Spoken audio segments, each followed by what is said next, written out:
Welcome to Samba Samba. Enjoy the video. Prepare the car and remotes before starting.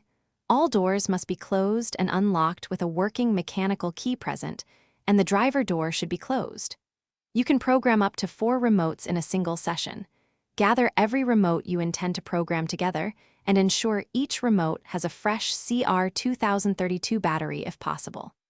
Have the mechanical key in hand and no spare keys in the ignition, because you will cycle the ignition and watch door lock responses to enter programming mode.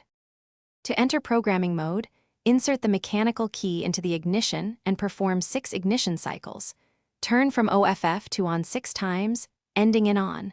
The door lock should cycle to confirm entry into programming mode. Within 40 seconds of that lock cycle, press and hold the lock button on the first remote until the lock cycle again, which confirms programming for that remote. Repeat the remote button press for each additional remote you want to program, pressing each one within 40 seconds so the system registers every. Confirm success by testing each remote after you finish.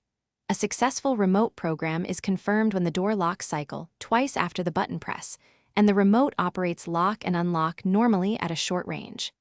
If programming fails, replace the remote battery or start the entire ignition sequence again from OFF, making sure doors are closed and you press buttons within 40 seconds of the lock cycle. If the vehicle will not enter programming mode at all, a dealer reflash or locksmith with OEM tools is required to add remotes to the vehicle. Thanks for watching. Consider subscribing if we helped you.